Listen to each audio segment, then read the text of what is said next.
السلام عليكم ورحمة الله وبركاته. بسم الله والصلاة والسلام على رسول الله وعلى آله وصحبه أجمعين. اللهم علمنا ما ينفعنا وانفعنا بما علمتنا. اللهم زدنا علما. സൂറത്ത് സ്വാഫാത്ത് 83-ാമത്തെ ആയത്താണ് ഇൻഷാഅല്ലാഹ് ഇന്ന് സ്റ്റാർട്ട് ചെയ്യുന്നത്. 153-ാമത്തെ പേജ് 153. أعوذ بالله من الشيطان الرجيم. بسم الله الرحمن الرحيم. وإن من شيعته لإبراهيم إذ جاء ربه بقلب سليم إذ قال لأبيه وقومه ماذا تعبدون أئفكا آلهة دون الله تريدون فما ظنكم برب العالمين فنظر نظرة في النجوم فقال إني سقيم فتولوا عنه مدبرين فراغ إلى آلهتهم فقال ألا تأكلون ما لكم لا تنطقون فراغ عليهم ضربا باليمين فأقبلوا إليه يزفون قال أتعبدون ما تنحتون والله خلقكم وما تعملون فقال ابنوا له بنيانا فألقوه في الجحيم فأرادوا به كيدا فجعلناهم الأسفلين.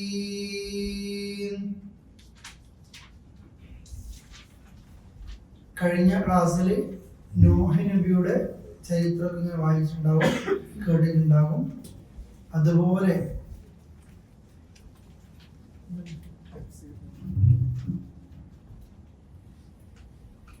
അതുപോലെ മറ്റൊരു പ്രവാചകന്റെ ചരിത്രം.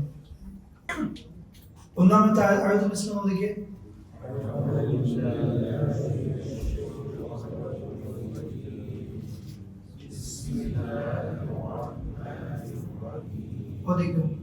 وإن من شيعته لإبراهيم. അടുത്ത ആയത്ത് കൂടെ. إذ جاء ربه بقلب سليم. أسمع. وإن من شيعته.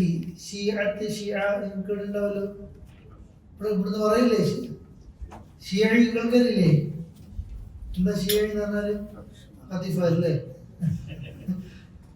കക്ഷി അല്ലേ, ടീം, കുറെ അർത്ഥങ്ങളുണ്ട്. വഇന്ന മിൻ ഷിയഅതിഹി, അദ്ദേഹത്തിന്റെ ആ കക്ഷിത്വത്തിൽപ്പെട്ടത് തന്നെയായിരുന്നു ആര്?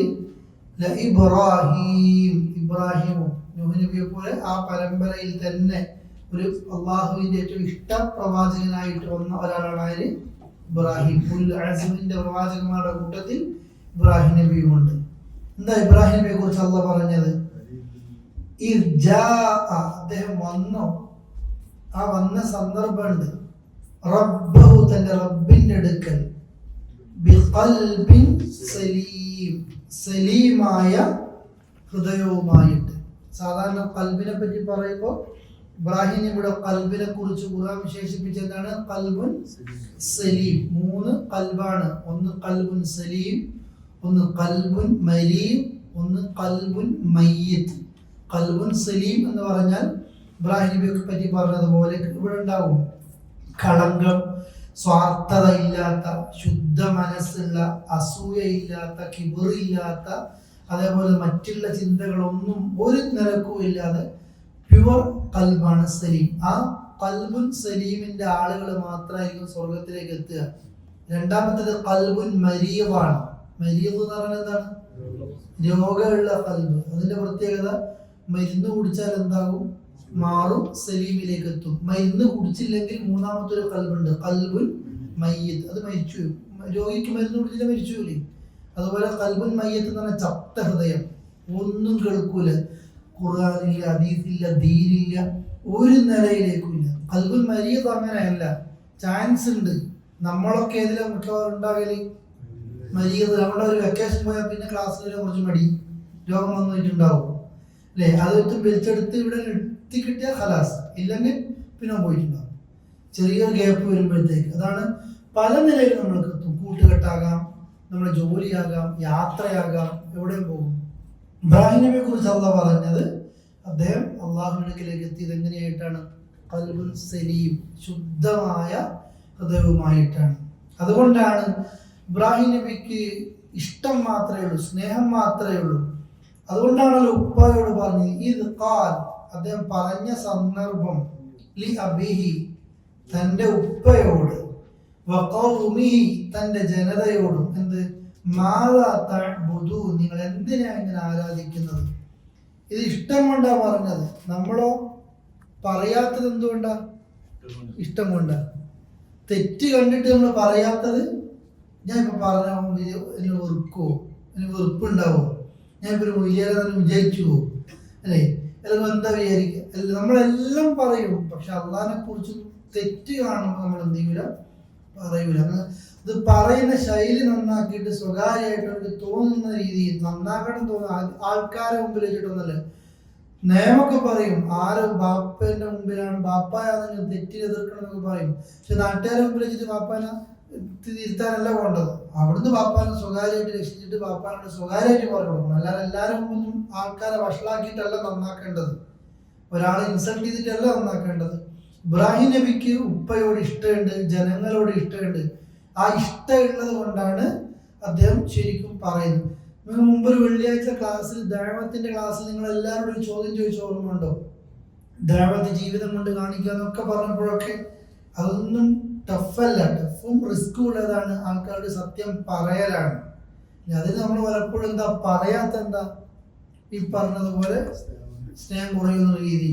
നമ്മുടെ പഞ്ചായത്തിലെ വലിയൊരു കുടിവെള്ള പദ്ധതിയുടെ ടാങ്ക് ഉണ്ട്. ആ ടാങ്കിൻ്റെ അകത്ത് ഫുൾ നാട്ടുകാർ കുടിക്കുന്ന വെള്ളമാണ്. ആ വെള്ളത്തിൽ നമ്മൾ കാണാണ് ഒരു മനുഷ്യൻ നാട്ടിനെ ഇടങ്ങാറാക്കാൻ വേണ്ടിയിട്ട് വിഷം കലക്കുന്നത് കാണാണ്. ആ മനുഷ്യന്റെ കൈ പിടിച്ചിട്ടില്ലെങ്കിൽ, കണ്ടിട്ടും പിടിക്കാത്ത ആളുകളെ നമ്മളെന്താ പറയാ?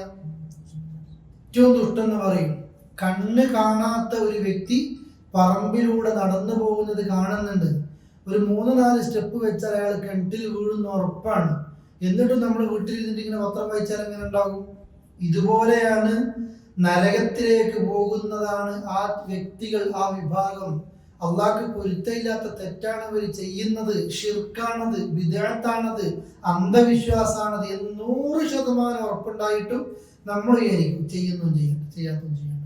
ഇന്ന് വിചാരിക്കുന്നത് ഈ വെള്ളത്തിൽ വിഷം കലക്കുന്നവനെ പിടിച്ചു കെട്ടാത്തവൻ എത്രത്തോളം മോശമാണോ അതിനേക്കാളും വലിയ തെറ്റാണ് ഏത്? തെറ്റ് കാണുമ്പോൾ അക്രമിയുടെ കൈ പിടിക്കാത്ത ഒരാൾ. അതുകൊണ്ടാണല്ലോ തെറ്റ് കാണുമ്പോൾ എന്താ റസൂൽ പഠിപ്പിച്ചത്? ആദ്യം കൈ കൊണ്ട് തടുക്കുക. അത് മക്കളെ പറ്റും, ബാപ്പാന്റെ കൈ കൊണ്ട് ചെയ്യാൻ പറ്റുമോ? ഇല്ല. നമ്മൾക്ക് അധികാരം ഉണ്ടെങ്കിൽ ഇല്ല, ഞാൻ ഈ വിഷയത്തിൽ ഇടപെടൂല, പറയാൻ പറ്റും മക്കളോട്, കുടുംബത്തോടൊക്കെ. അതിന് പറ്റാത്ത സിറ്റുവേഷനിൽ നമ്മൾ നാവ് കൊണ്ട് പറയണം, ഇത് തെറ്റാണോ, ശരിയല്ല കേട്ടോ എന്നുള്ളത്. അതൊന്നും കേൾക്കാത്ത സിറ്റുവേഷനാണ് നമ്മൾ മനസ്സുകൊണ്ടെങ്കിൽ എന്ത് ചെയ്യണം? ഓർക്കണം.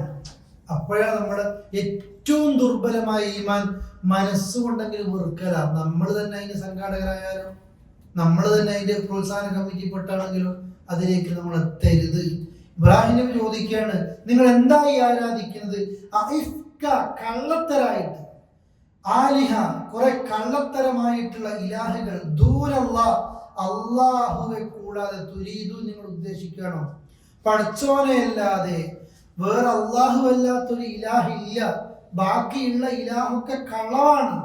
അതിനെയാണോ തുരീദൂൻ നിങ്ങൾ എന്ത് ചെയ്യുന്നത്, ഉദ്ദേശിക്കുന്നത്? ഷിർക്ക് ചെയ്യുന്നത് കൊണ്ട് ഇതാരോടാ ചോദിക്കുന്നത്? ബാപ്പയോട്. സൂറത്ത് മറിയമിൽ അതൊന്നുകൂടെ ഒരു പൊളൈറ്റായിട്ട് പറഞ്ഞ രീതിയിൽ അതിങ്ങനെ വിശദീകരിക്കുന്നുണ്ട്. ഉപ്പ അവിടെ എത്ര ഇഷ്ടം, ബാപ്പ കാണാത്ത കേൾക്കാത്ത ഈ ദൈവത്തിന് ഉപ്പ എന്തിനാ ആരാധിക്കുന്നത്? ഉപ്പ ഒരു ഉപകാരവും ചെയ്യാത്ത ഈ ബിംബങ്ങളെ ഉപ്പ എന്തിനാ ആരാധിക്കുന്നത്? നിങ്ങൾ ഉണ്ടാക്കിയ ഈ ബിംബങ്ങളെ നിങ്ങൾ എന്തിനാ ആരാധിക്കുന്നത്? അപ്പോഴാണ് ഇബ്രാഹിമിനോട് ഉപ്പ പറഞ്ഞതും, ഇബ്രാഹിം നീ ഞങ്ങളെ വിഗ്രഹങ്ങളെ ചീത്ത പറയാണോ? ഈ വിഷയത്തിന് നീ വിരമിച്ചിട്ടില്ല, ലനർജുമന്നക്കും, നീ ഞങ്ങൾ എന്ത് ചെയ്യും? പിന്നെ എറിഞ്ഞോടിക്കും, നിങ്ങൾ എറിഞ്ഞോടിക്കും ഈ വീട്ടിൽ നിന്ന്. ആ സമയത്ത് ഉപ്പയോട് പിരിഞ്ഞു പോകുന്ന രംഗം ഉണ്ടാകുന്നത്. തുടങ്ങിയത് തന്നെ ഇവിടുന്ന് ഇബ്രാഹിം നബി വീട്ടിൽ. ഇവിടെയും എന്താ, ഇത് ഖാലലി ഖൗമിഹി വഅബിഹി എന്നല്ലേ ആയത്ത്? ആണോ? ഇത് ഖാലലി അബിഹി എന്നല്ലേ? ഇബ്രാഹിം നബിയുടെ ദഅവത്ത് തുടങ്ങി വിടുന്ന, നമ്മളെല്ലാം ദഅവത്ത് നാട്ടിലാണ് തുടങ്ങുക. ഖുർആൻ ക്ലാസ് കേൾക്കുന്നുണ്ട്, നമ്മുടെ കുടുംബം നാട്ടിലാണ് പലപ്പോഴും ഉണ്ടാകുന്നത്. നമ്മൾ ഭയങ്കര ഖുർആൻ ക്ലാസിന്റെ കമ്മിറ്റിന്റെ ആളാ. എന്നിട്ട് അടുത്ത ക്ലാസ് സ്വകാര്യമായിട്ട് ഉസ്താദ് മക്കളെ പിടിച്ചാൽ കിട്ടുന്നില്ലല്ലോ, പിന്നെ കുടുംബക്കാരങ്ങനെ നമ്മൾ കേൾക്കുന്നത് പറഞ്ഞു കൊടുക്കണ്ടേ പരമാവധി. അവര് നല്ല ആൾക്കാർ, നമ്മളെന്ത് ചെയ്യാ പറഞ്ഞു കൊടുക്കുക. നമ്മൾ മാത്രം കമ്മിറ്റിക്കാരാകരുത്, അവരെ അറിയിച്ചു കൊടുക്കുക അല്ലെ. സ്വന്തം കുടുംബത്തിലാണ് ഇബ്രാഹിം നബി ദഅവത്ത് നടത്തിയത്. പറഞ്ഞു നോക്കുക, നന്നായില്ലെങ്കിൽ ഇബ്രാഹിം നബിയുടെ ഉപ്പാനെ കിട്ടിയിട്ടില്ല, നൂഹ് നബിക്ക് ഭാര്യനെ കിട്ടിയിട്ടില്ല, മോനെ കിട്ടിയിട്ടില്ല, തെറ്റല്ല. അള്ളാഹുവിന്റെ ഖളാ ഉണ്ടെങ്കിൽ അത് സംഭവിക്കും അല്ലെ. അള്ളാഹുവോട് പ്രാർത്ഥിക്കുക. നമ്മളൊരാൾക്ക് ഉപദേശം കൊടുക്കുന്നതിന് മുമ്പും അങ്ങനെ ദഅവത്തിന്റെ രീതിയിൽ ഒന്നാമത്തതാണ് അള്ളാഹുവോട് പ്രാർത്ഥിക്കണം. പഠിച്ചോനെ ഞാനൊരു ഭാഗത്തേക്ക് പോവുകയാണ്, ഉപദേശിക്കാൻ പോവുകയാണ്, ഷിർക്കിന്റെ ഒരു നാടാ, വിദേഹത്തിന്റെ ഒരു സ്ഥലമാണ്, അത്രയും തെറ്റ് ചെയ്യുന്നുണ്ട്, നീ എനിക്കൊരു പറയാൻ ഒരു എന്തെങ്കിലും അവർക്ക് മനസ്സിലാക്കി കൊടുക്കുന്ന കഴിവ് നൽകണം, ഇത് നീ കബൂലാക്കണം, അവർക്ക് മനസ്സ് മാറ്റി കൊടുക്കണം. ഇബ്രാഹിം നബി ഉപ്പയോടും ജനങ്ങളോടും പറഞ്ഞു, നിങ്ങൾ എന്താ ആരാധിക്കുന്നത്? ഇതൊരു കള്ളത്തര, ഇഫ്ക് കുറെ ഭാഗത്തുനിന്ന് ഇഫ്കും മുബി വ്യക്തമായ കളവ് എന്നൊക്കെ കള്ളത്തരമായിട്ട് കുറെ ആലിഹ വിഗ്രഹങ്ങൾ ദൂരല്ല അള്ളാനെ കൂടാതെ നിങ്ങൾ ഉദ്ദേശിക്കണോ? നമ്മുടെ നാട്ടിലൊക്കെ പറയണം, നിങ്ങൾ അള്ളാനെ കൂടാതെ എന്തിനാ ഉദ്ദേശിക്കുന്നത് അല്ലെ. അള്ളാഹുവിന്റെ അടുക്കൽ ഒരാൾ കൈനീട്ടിക്കഴിഞ്ഞാൽ ലോകത്തുള്ള എല്ലാം തരാൻ അള്ളാഹ്ക്കാ കഴിയുക. മരിച്ചവരോട് ദുആ ചെയ്യുന്നവരുണ്ട്, അവര് മരിച്ചുപോയി, അള്ളാഹു വിചാരിക്കാത്ത ഒന്നും ആർക്കും കിട്ടൂലല്ലോ, നിങ്ങൾക്ക് നേരിട്ട് അള്ളാഹുവോട് പറഞ്ഞാൽ പോരെ എന്ന് സ്നേഹത്തോടെ പറഞ്ഞു നോക്ക്. ആ രീതിയിൽ വിദ്യാർത്ഥി ചെയ്യുന്ന ആളുകളുണ്ട്. ഒരുപാട് സ്വലാത്തുകൾ, ഒരുപാട് ദിക്റുകൾ നബി സല്ലല്ലാഹു അലൈഹി വസല്ലം ചെല്ലാൻ പറയാത്ത, ചെല്ലി കാണിക്കാത്ത, സ്വഹാബികൾ ചെയ്ത് എന്നിട്ട് റസൂലുള്ളാഹി അംഗീകരിക്കാത്ത, സ്വഹാബികൾക്ക് പോലും പരിചയമില്ലാത്ത, താബിഈകൾ കണ്ടിട്ടില്ലാത്ത, കേട്ടിട്ടില്ലാത്ത അത്തരം ഓരോ ഉസ്താദുമാരും മഹല്ലിലെ പള്ളിയുടെ ഇമാമായിട്ട് വരുമ്പോൾ പുതിയത് ഇങ്ങനെ അറിഞ്ഞാണ്. പഴയത് അതിനേക്കാളും നല്ല ആളാണ് ഞാൻ എന്ന് അറിയിക്കാൻ വേണ്ടിയിട്ട് പുതിയൊരു മജ്‌ലിസ് ഉണ്ടാവും. എല്ലാവരുടെയും അങ്ങനെ തന്നെ അല്ലേ. പറയണം ഇബ്രാഹിം പറഞ്ഞതുപോലെ, നിങ്ങൾ ഈ നിലക്ക് അള്ളാഹനെ കൂടാതെ കളവിന്റെ വിഗ്രഹങ്ങളെ നിങ്ങൾ ഉദ്ദേശിക്കുകയാണോ എന്ന് ചോദിക്കുകയാണ്. അടുത്ത ആയത്ത് എന്താണ്? فما ظنكم برب العالمين. ഈ 85-ാമത്തെ ആയത്ത് നോക്കിയേ. إذ قال لأبيه وقومه ماذا تعبدون أئفكا آلهة دون الله تريدون فما ظنكم برب العالمين. ഇബ്രാഹിം നബി സലീമായ ഖൽബുമായിട്ട് അള്ളാഹുവിന്റെ അടുത്തേക്ക് വന്ന സന്ദർഭം ഉപ്പയോടും ജനതയോടും ചോദിച്ചു, നിങ്ങൾ എന്തിനെയാ ആരാധിക്കുന്നത്? അള്ളാഹുവെ കൂടാതെ കളവിന്റെ ഇലാഹുകളെ നിങ്ങൾ ഉദ്ദേശിക്കുകയാണോ? നിങ്ങൾ എന്താ ഫമാദന്നുക്കും, നിങ്ങൾ എന്താ വിചാരിച്ചത്? ബിറബ്ബിൽ ആലമീൻ, സർവ്വലോകങ്ങളുടെയും റബ്ബായ അള്ളാഹിനെ കുറിച്ച് നിങ്ങൾ എന്താ വിചാരിക്കുന്നത്? നമ്മുടെ ആളുകളൊക്കെ ചോദിക്കുന്ന ചോദ്യമാണിത്. നിങ്ങൾ ഒരു മനുഷ്യൻ ഒരുത്തരോട് ചോദിച്ചിട്ട് അയാൾക്ക് പോരായ്മ ഉണ്ടെങ്കിലല്ലേ വേറെ ആളോട് ചോദിക്കേണ്ടത്. ഇത് അള്ളാഹിനോട് ചോദിക്കേണ്ട ഒരു മനുഷ്യൻ ആകാശം, ഭൂമി, അതിനിടയിലുള്ളത് എല്ലാം അള്ളാന്റെതാണ്. അള്ള വിചാരിക്കാതെ ഭൂമിയിലൊന്നും സംഭവിക്കുകയില്ല. എന്നിട്ടും അള്ളാനെ ഒഴിവാക്കിയിട്ടാണ് മണ്ണിനടിയിൽ, ചുവർ ചിത്രങ്ങളിൽ, രൂപങ്ങളിൽ, ആൾദൈവങ്ങളുള്ള ആളുകൾ എന്ത് ചെയ്യുന്നത്, ചോദിച്ചുകൊണ്ടേയിരിക്കുന്നത്. എന്നിട്ടോ എപ്പോഴും ടെൻഷനാണ്. അള്ളാനെ മാത്രം ആശ്രയിക്കുന്ന ഒരു വ്യക്തിയുണ്ട്. എനിക്ക് ഒന്നേ ഉണ്ടാവും, അള്ളാഹുയോട് ഞാൻ ചോദിക്കുന്നുണ്ട്, ഒരുപക്ഷെ അള്ളാഹ് എനിക്ക് ഉത്തരം തരും, ഒരുപക്ഷെ അള്ളാഹ് എനിക്ക് ഉത്തരം തരില്ല, മുസീബത്തുകളെ മാറ്റിത്തരും. ഇല്ലെങ്കിൽ ഉത്തരം തരില്ല, മുസീബത്ത് മാറ്റുകയുമില്ല. മൂന്നാമത്തെ ഓപ്ഷൻ എന്താണ്? ദുആന്റെ പരലോകത്ത് സ്വർഗത്തിൽ വലിയ സ്ഥാനമായിട്ടത് മാറും. അതുകൊണ്ടാണ് വിചാരിക്കുന്നത്, സ്വർഗത്തിൽ ദുആന്റെ പ്രതിഫലം കാണുമ്പോൾ അടിമകൾ വിചാരിച്ചു പോകും, ഞാൻ ദുനിയാവിൽ ചെയ്ത ഒരു ദുആക്കും ഉത്തരം കിട്ടിയിട്ടില്ലായിരുന്നെങ്കിൽ എത്ര ഹൈറായിരുന്നേനെ. അല്ലെ, നമ്മൾ വിചാരിക്കേണ്ട നമ്മളെ പരീക്ഷണം നമ്മളിങ്ങനെ കഴുത്ത് മുറിയുന്ന രീതിയിലുള്ള പരീക്ഷണങ്ങൾ വരുമ്പോൾ അള്ളാഹ് വെറുതെ ചെയ്യുന്നതല്ല. നമ്മുടെ പാപങ്ങളത് പൂർത്തിയുന്നുണ്ട്, കഴുകുന്നുണ്ട്. നിന്നെ സ്വർഗത്തിലേക്ക് അള്ളാഹ്ക്ക് വേണം. രോഗങ്ങളായിട്ടും പ്രയാസങ്ങളായിട്ടും കാലൊന്ന് വെച്ചു കുത്തിയാൽ, നിന്റെ കാലൊന്ന് വെച്ചു കുത്തിയാൽ പോലും പടച്ചോ നിന്റെ പാപങ്ങൾ പൊറുക്കുന്നുണ്ട്, കഴുകുന്നുണ്ട്. അതാണ് നിങ്ങൾ എന്താ അള്ളാഹിനെ കുറിച്ച് വിചാരിച്ചത്. ഇത് അള്ളാഹു തആല ചില ആൾക്കാർ എന്തിനാ മൊയ്തി ഷേഖിനോടും റിഫായി ഷേഖിനോടും നമ്മുടെ നാട്ടിൽ നിന്ന് പ്രാർത്ഥിക്കുന്നതൊക്കെ അറിയില്ലേ? എന്തിനാ? നമ്മളൊക്കെ ഒരുപാട് തെറ്റുകൾ ചെയ്ത ആളുകളാണ്. നേരിട്ട് അള്ളാഹിനോട് പറഞ്ഞാൽ പടച്ചോൻ ഉത്തരം തരൂല, അള്ളാഹ്ക്ക് ദേഷ്യമായിരിക്കും, അല്ലേ? എന്നാൽ അള്ളാഹ്ക്ക് ഇഷ്ടമുള്ള ആൾക്കാരോട് അതിൽ കൂടി പോയാലോ അള്ളാഹ്ക്ക് അത്ര വെറുപ്പുണ്ടാവൂല. ഉദാഹരണങ്ങളൊക്കെ മുമ്പ് പറയായിരുന്നു.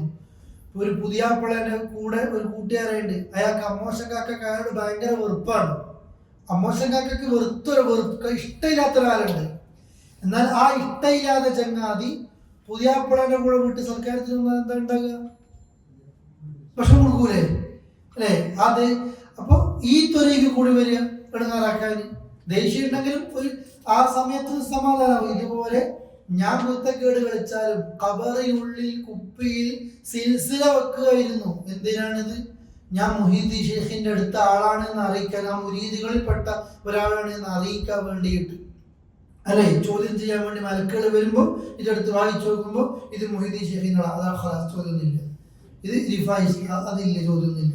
ഈ രീതിയിലുള്ള വിശ്വാസങ്ങൾ ഉണ്ടായിരുന്നു, അല്ലെ? റെക്കമെൻഡ് പറയാനും ഷഫാഅത്ത് ചോദിക്കാനും ഒക്കെ ആയിട്ട്.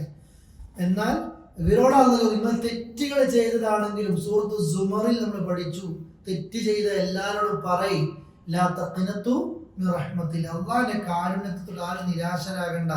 തെറ്റ് ഇന്നല്ലാഹ യഗ്ഫിറു ദുനൂബ ജമീഅ, അല്ലാഹ് എല്ലാ തെറ്റും പുറത്തുതരും. അല്ലാഹ് രാത്രി കൈ നീട്ടുന്നു. പകലിൽ അബദ്ധങ്ങളും കുറ്റങ്ങളും ചെയ്തിട്ട് രാത്രിയിൽ പടച്ചോനെ പുറത്തേറിനെന്നല്ല പുറത്തേരാൻ. അല്ലാഹ് പകലിൽ കൈ നീട്ടുന്നു. ആരെങ്കിലും രാത്രി തെറ്റുകൾ ചെയ്തിട്ട് പകൽ സമയത്ത് എനിക്ക് തൗബ തോന്നുകയാണ്, പൊറുക്കണേന്ന് പറയാൻ. ഇപ്പൊ ഏത് കുരുത്തം കെട്ട ചങ്ങാതിയും അള്ളാഹിന്റെ അടുത്ത് പോകേണ്ട ആവശ്യമില്ല. ഓനിക്കാര് പുറത്തു കൊടുക്കും, അള്ളാഹ് പുറത്തു കൊടുക്കൂലേ? അള്ളാഹ് പുറത്തു കൊടുക്കും. അതാണ് തൗഹീദ് ഉണ്ടാകുന്ന, അള്ളാഹിനെ കുറിച്ച് ചിന്തിക്കുന്ന ഒരു വ്യക്തിക്ക് ഒരിക്കലും ഇങ്ങനെ പല ഭാഗത്തും ചെതറേണ്ടതില്ല. എനിക്ക് അള്ളാഹ് ഹൈറ് മാത്രമേ തരൂ എന്നൊരു വിശ്വാസം ഉണ്ടാകും. ഈ സംഭാഷണം നടന്നിട്ട് ഒതുക്കട്ടോ. فنظر نظرة في النجوم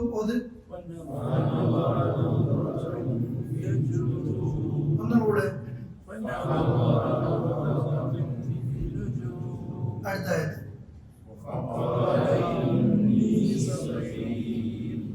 അടുത്തത്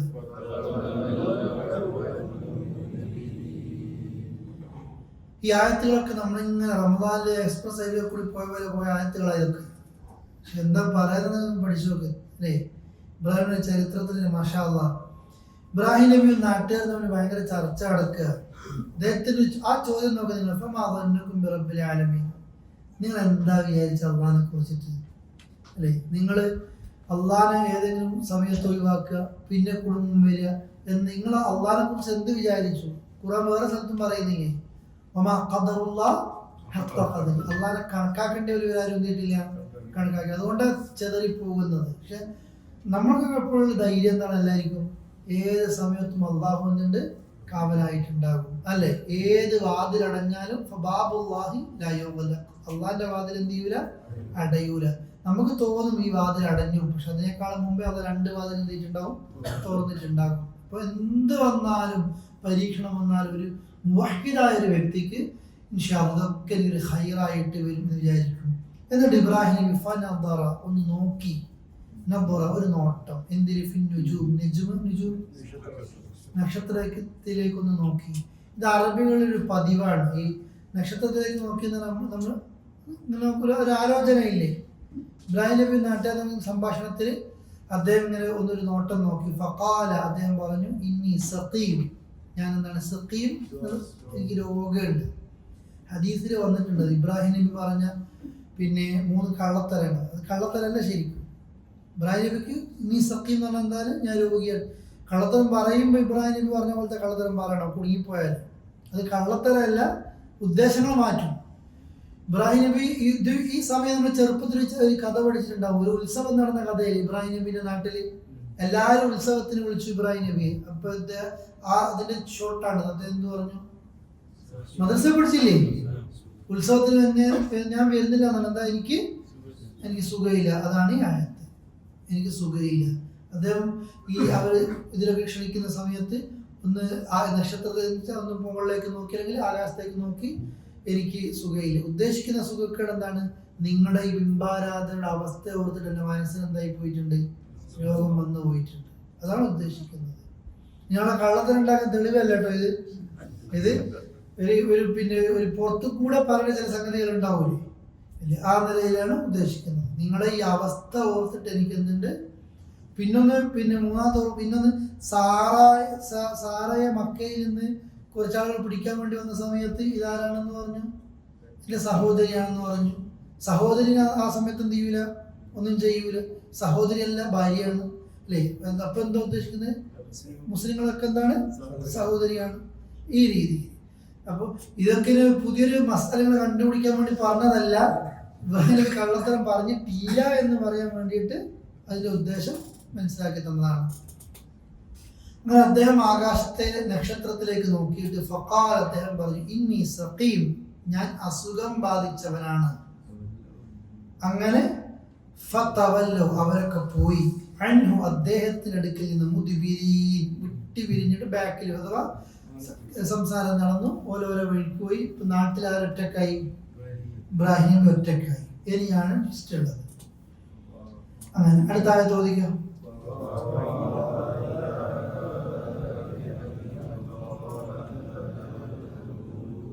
ഇത് പറഞ്ഞതാണ്, ഇനി ഒന്ന് ഓതി നോക്കിയത്.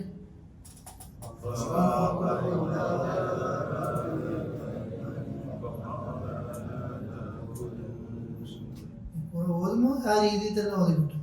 فراغ إلى آلهتهم فقال ألا تأكلون.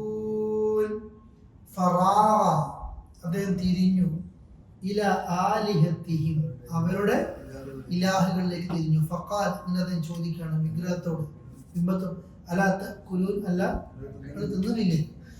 ഉദ്ദേശിച്ച അവിടെ ഈ ദൈവങ്ങൾ കുറെ ഫുഡൊക്കെ കൊടുത്തിട്ടുണ്ടാവല്ലോ. നമ്മുടെ നാട്ടിലൊക്കെ കാണില്ലേ, പാലും എന്തൊക്കെയാ കൊടുത്തല്ലേ, ഇങ്ങനെ ആ നിലക്ക് ചെയ്യുന്നു, പാല് വെക്കുന്നു.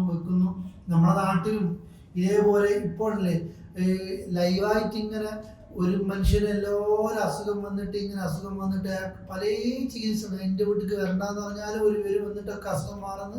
ഇപ്പോൾ അങ്ങനത്തെ ഒരു വ്യക്തി ഇപ്പോൾ രാവിലെ ഫുട്ബോൾ കളി തുടങ്ങിയിട്ടുണ്ട്. കാരണം എന്താണ്? ഡോക്ടർ പറഞ്ഞിട്ടുണ്ട് ഫാറ്റി ലിവർ കൂടിയിട്ടുണ്ട്, എക്സസൈസ് ചെയ്യണം എന്നുള്ളത്. ആരാണ് ഈ പറയുന്നത്? നാട്ടിലത്തെ പല ആൾക്കാരുടെ അസുഖം മാറ്റുന്ന വ്യക്തിയാണ് ഇപ്പോൾ രാവിലെ 1 മണിക്കൂർ കളി തുടങ്ങിയത്. ഇതാണ് എല്ലാ ദൈവങ്ങളുടെ അവസ്ഥ. ഇന്ന ദൈവം ദർശനത്തിന് ഇന്ന ഭാഗത്തേക്ക് ഇനി വരൂല. കാരണം ഡോക്ടർ ദൈവത്തോട്, ആ വ്യക്തിയോട് പറഞ്ഞിട്ട്, ആ ദൈവം എന്ന് പറയുന്ന വ്യക്തിയോട് പറഞ്ഞിട്ട് തടി കളകരുത്. ഇതാ അവസ്ഥ. നമ്മളെ കൗമാണ് മരിച്ചു, അതിനേക്കാളപ്പുറം മരിച്ചവരോട്. മരിച്ചു, മയ്യത്ത് നിസ്കാരം കഴിഞ്ഞു. മയ്യത്ത് നിസ്കരിച്ചു എന്ന് പറഞ്ഞാൽ എന്താ? ഓനെ എല്ലാം കഴിഞ്ഞില്ലേ, ഖബറടക്കി. എന്നിട്ടാണ് ജീവിച്ചിരിക്കുമ്പോഴത്തേക്കാളും വലിയ കഴിവെന്നുണ്ടാകുന്നത് മരിച്ചതിന് ശേഷം പറയുന്നത്. ഈ രീതിയിലേക്ക് ആളുകൾ എത്തുന്നത്. ഇബ്രാഹിം നബി ചോദിക്കുകയാണ്, ഫറാഗ ഇല ആലിഹത്തിഹിം, അദ്ദേഹം വിഗ്രഹങ്ങളുടെ അടുത്തേക്കൊക്കെ പോയി, എന്നിട്ട് തിരിഞ്ഞു. ഫഖാല, അദ്ദേഹം ചോദിക്കുകയാണ്, അലാ തഅകുലൂൻ, നിങ്ങൾ എന്താ തിന്നാത്തത്? മാലക്കും ലാ തൻതിഖൂൻ, നിങ്ങൾ ഒന്നും ഉണ്ടാ, ഞങ്ങളോടല്ലേ ചോദിക്കുന്നത്?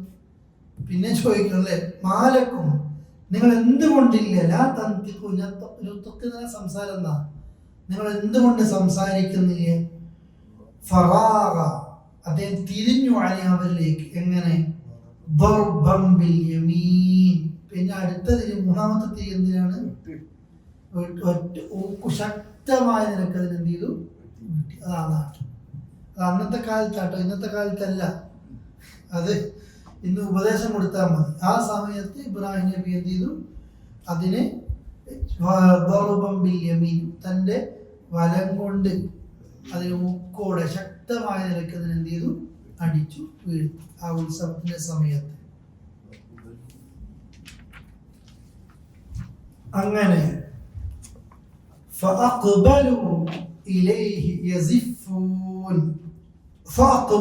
എന്നിട്ട് അവർ മുന്നിട്ട് വന്നു അദ്ദേഹത്തിലേക്ക്, ഇബ്രാഹിമിന്റെ അടുത്തേക്ക്. യസിഫൂൻ, എങ്ങനെ? ഏറ്റവും തിരക്കിട്ടുകൊണ്ട്. ഇവിടെ ആ ചരിത്രം ഇവിടെ പൂർത്തിയാക്കി. പക്ഷെ വേറെ ഭാഗങ്ങളിലേക്ക് ബാക്കിയുണ്ട്. ഇവര് വന്ന് ചോദിക്കുന്നുണ്ട്. അപ്പൊ ഇബ്രാഹിം നബി ചോദിക്കുന്നത്, നിങ്ങൾ ആരോട് ചോദിച്ചു നോക്ക്. ഇബ്രാഹിം നബി എങ്ങനെയാണ് വെട്ടിയത്? എല്ലാത്തിനെയും വെട്ടിയോ? വലുതിനെ മാത്രം എന്ത് ചെയ്തു? അളവാക്കി. അതിന്റെ തോളിന് കോടാലി ഇട്ട് കൊടുത്തിട്ടുണ്ട്. അപ്പൊ ആൾക്കാരൊക്കെ വന്നപ്പോ ഇബ്രാഹിം നബിയോട് ചോദിക്കുന്നു. ഇബ്രാഹിം നബി എന്ത് പറഞ്ഞു? നിങ്ങൾ ആ മുപ്പോട് ചോദിച്ചു, കോടാലി കിട്ടിയിട്ട് ആൾക്കാരാണ് നിൽക്കുന്നുണ്ടല്ലോ, അപ്പോഴാണ് നിനക്ക് അറിഞ്ഞൂടെ സംസാരിക്കുക. അപ്പോഴാണ് ഇബ്രാഹിം നബി അടുത്ത സംഭാഷണം ചെയ്തത്. ഈ സംസാരിക്കാത്ത, തിന്നാത്ത, കുടിക്കാത്തതിനെയാണോ നിങ്ങൾ എന്ത് ചെയ്തത്? ആരാധിക്കുന്നത്. അപ്പൊ അവിടെ ഇതിൽ പറയുന്ന ഭാഗം ഏതാണ്? എല്ലാവരും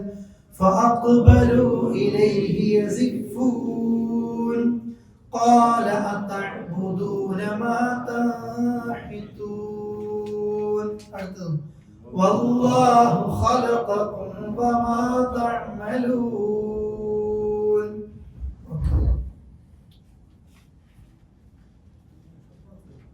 فأقبلوا إليه يزفون. തിരക്കിട്ടുകൊണ്ട് അവർ അദ്ദേഹത്തിന്റെ അടുക്കലേക്ക് വന്നു.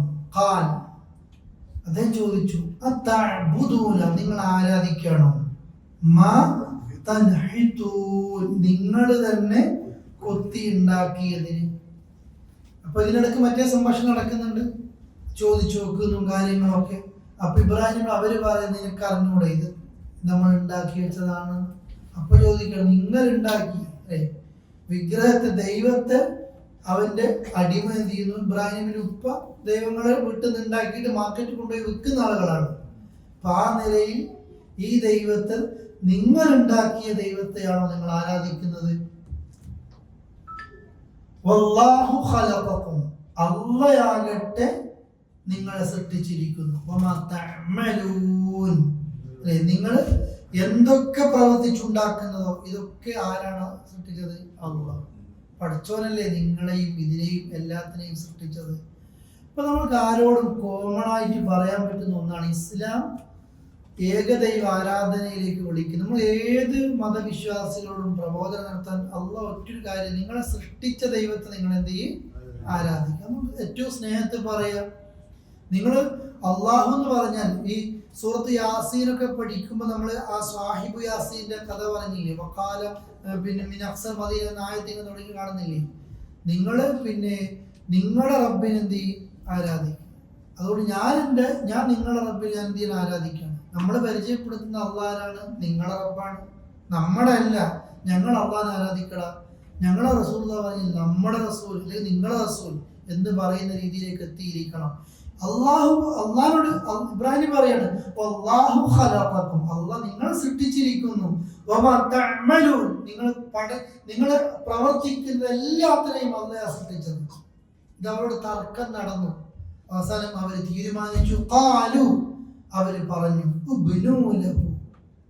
ബന ഇബ്നു നിർമ്മിക്കുക, ബിനാ എന്ന കെട്ടിടം, അമാറ എന്നൊക്കെ കേട്ടിട്ടില്ലേ? അമാറ അല്ല കേട്ടോ, അത് ഇമാറത്ത്. അമാറ ഇവിടുത്തെ മിനിസ്ട്രിയുമായി ബന്ധപ്പെട്ട വിഷയമാണ്. അമീർ നിൽക്കുന്ന അമാറത്ത്. ഇത് ഇവിടെ ബിൽഡിങ്ങിന് ഇമാറകൾക്കറിയില്ലേ. പിന്നെ ബിനാ എന്നാ പറയുക, കെട്ടിടം. അവര് പറഞ്ഞു, ഇബ്നു ലഹു, അദ്ദേഹത്തിന് ഇബ്രാഹിം നബിക്ക് നിങ്ങൾ ഉണ്ടാക്കണം, ബുന്യാന, ഒരു എടുപ്പ് ഉണ്ടാക്കണം, ഫഅൽഖുഹു, എന്നിട്ട് അതിലേക്ക് അദ്ദേഹത്തെ ഇടണം, ഫിൽ ജഹീം, ജ്വലിക്കുന്ന അഗ്നിയിൽ. ഇവിടെ ഉണ്ടാക്കണം എന്ന് പറഞ്ഞാൽ വലിയ ബിൽഡിംഗ് ഉണ്ടാക്കി താമസിപ്പിക്കണം എന്നല്ല, വലിയ അഗ്നികുണ്ടാരം കുഴി കുഴിച്ചിട്ട് അതിൽ തീ കത്തിച്ചിട്ട് ഇബ്രാഹിം നബി അതിനെന്ത് ചെയ്യണം, ഇടണം. മുഫസ്സിറുകളൊക്കെ പറയുന്ന വിശദീകരണങ്ങളൊക്കെ ഉണ്ട്. ഇബ്രാഹിം നബിയെ കത്തിക്കുന്ന തീയിന്റെ ചൂടിന്റെ കാഠിന്യം കൂട്ടാൻ വേണ്ടിയിട്ട് നമ്രൂദ് ഒരുക്കിയ അഗ്നികുണ്ടാരത്തിന്റെ പ്രത്യേകത ആ നാട്ടിലത്തെ എല്ലാവർക്കും തീരുമാനം കൊടുത്തിട്ടുണ്ട്. അപ്പൊ ഓരോ പെണ്ണുങ്ങളൊക്കെ ഇബ്രാഹിം നബിയെ കത്തിക്കാനുള്ള വറക് എൻ്റെ വക, എൻ്റെ കുട്ടീൻ്റെ അസുഖം മാറാൻ എൻ്റെ വക എണ്ണ മാസങ്ങളോളം കത്തിച്ചു കത്തിച്ചു കത്തിച്ചു അത്രയും ചൂടാക്കിയിട്ടാണ് ഇവരുടെ തീരുമാനം എന്ത്, അതിലേക്ക് ഇടണം, ഫിൽ ജഹീം, കത്തുന്ന ജ്വലിക്കുന്ന ആ തീരെന്ത് ചെയ്യണം, അങ്ങനെ ഇബ്രാഹിമിനെ ഇടണം. അവർ ഉദ്ദേശിച്ചു ബിഹി, ഇബ്രാഹിം നബിയെ കൊണ്ട് കൈദ, ഒരു കുതന്ത്രം, ഇതുപോലെ തീ കരിക്കണം. ഫജഅൽനാഹു, അങ്ങനെ നാം അവരെയാക്കി, അൽ-അസ്ഫലീൻ, ഏറ്റവും താണവരാക്കി. അവർക്ക് ഇബ്രാഹിം നബിയെ ഇത്ര റിസ്ക് എടുത്തിട്ട് കുഴി കുഴിച്ചിട്ട് അവർക്ക് കൊല്ലാൻ നോക്കിയിട്ടും കൊല്ലാൻ കഴിഞ്ഞു? തീയിൽ നിന്ന് ഇബ്രാഹിം നബി തീയോളം എന്ത് പറഞ്ഞു, ഇബ്രാഹിം. ആ ആയത്തിന്റെ രണ്ട് ഭാഗമുണ്ട്. തീയോട് അള്ളാഹ് പറഞ്ഞത് തണുപ്പാകും. ഇബ്നു അബ്ബാസ് വിശദീകരിക്കുന്നുണ്ട് ഈ ആയത്തിന്. അള്ളാഹ് എങ്ങാനും തീയോട് നീ തണുപ്പാകുക എന്ന് മാത്രമാണ് പറഞ്ഞതെങ്കിൽ തണുത്തിട്ടും ഇബ്രാഹിം നബി എന്തായി പോകും, മരിച്ചു പോകും. പക്ഷെ പിന്നെ എന്താ പറഞ്ഞത്, വസ്സലാം, രക്ഷ. നമുക്ക് എപ്പോഴും അതാ വേണ്ടത്. അള്ളാഹ് രക്ഷ നൽകണേ അല്ലേ. ദുനിയാവത്തെല്ലാം നന്മയും തരണേ, ആഖിറത്തിലെല്ലാം നന്മയും തരണേ എന്നല്ലല്ലോ പ്രാർത്ഥന. ഒന്നും കൂടി എൻ്റെ കൂടെ ഇല്ല ആ പ്രാർത്ഥനയ്ക്ക് ഏതാണത്, നരകത്തിന്റെ ശിക്ഷ ഞങ്ങൾ എന്ത് ചെയ്യണേ, കാത്തു രക്ഷിക്കണം. എല്ലാം പൂർണ്ണമാണ്. ദുനിയാവിന്റെ ഹൈറ് കിട്ടണം, ആഖിറത്തിലെ ഹൈറ് കിട്ടണം, പോരാ നരകത്തിന്റെ തീയിൽ നിന്ന് എന്ത് ചെയ്യണം, ഞങ്ങളെ രക്ഷിക്കണം. ഇതുപോലെ ഇബ്രാഹിം നബിയുടെ തീയിന് തണുപ്പായ പോരാ, ഇബ്രാഹിം നബിക്ക് അതുകൊണ്ട് എന്ത് കിട്ടണം, രക്ഷയും കിട്ടണം. അങ്ങനെ അവരുടെ കുതന്ത്രങ്ങളെ അള്ളാഹു ഏറ്റവും അധമന്മാരാക്കി മാറ്റി. പിന്നെയാണ് ഇബ്രാഹിം നബി ചെയ്യുന്നത്, അവിടെ നമ്മോട് പോകുന്നു. അത് മറ്റൊരു വിഷയം ഇൻഷാ അല്ലാഹ് നമുക്ക് അടുത്ത ക്ലാസ്സിലേക്ക് അത് എടുക്കാം. അപ്പോൾ ഇബ്രാഹിം നബിയുടെ ചരിത്രത്തിൽ നിന്ന്, ഇബ്രാഹിം നബിക്ക് വലിയൊരു ചരിത്രം ഷോർട്ടാക്കി പറഞ്ഞാണ്ടില്ലേ. ഇങ്ങനെ തന്നെയാണ് നമ്മളും അള്ളാഹുവിൻ്റെ കൂടെ പ്രത്യേകത അതാണ്. ചില സ്ഥലത്ത് ഇവിടെ നിങ്ങൾ കണ്ടില്ലേ, അവർ യസിഫൂൻ, അവർ തിരക്ക് പിടിച്ചു വന്നു എന്നുള്ളത് പിന്നെ ബാക്കി പെട്ടെന്ന് അടുത്ത ചർച്ചയിലേക്ക് വരുന്നു. ഖുർആന്റെ ശൈലിയാണ്. ചില സ്ഥലത്ത് വിശദീകരിച്ചു പറയും, ചില സ്ഥലത്ത് കുറച്ച് പറയും അല്ലേ. പറഞ്ഞ തന്നെ വേറെ സ്ഥലത്ത് ഒന്നുകൂടി വേറെ ഭാഗത്തൂടെ പറയും. ഇബ്രാഹിം നബിയുടെ ദഅവത്ത്, പ്രത്യേകിച്ച് നമ്മൾ ഇബ്രാഹിം നബിയെ ഓർത്തുകൊണ്ടിരിക്കുന്ന ഒരു മാസമാണ് അല്ലേ. ഹജ്ജ് വരുന്നു, ബലിപെരുന്നാൾ വരുന്നു, എല്ലാം ആ ഇബ്രാഹിമി കുടുംബത്തിന്റെ ചരിത്രവുമായി ബന്ധപ്പെട്ട. ഇബ്രാഹിം നബിയിൽ മാതൃകയുണ്ട്, ഹാജറയിലുണ്ട്, ഇസ്മായിൽ നബിയിലുണ്ട്, ഒക്കെ ഉണ്ട്. അദ്ദേഹത്തിൽ ചരിത്രങ്ങളെല്ലാം പഠിച്ചു, ബലിപെരുന്നാൾ നമ്മൾ ആഘോഷിച്ചു, ഇഷ്ടംപോലെ അതിൻ്റെ മാംസം തിന്നുകയും ചെയ്തു.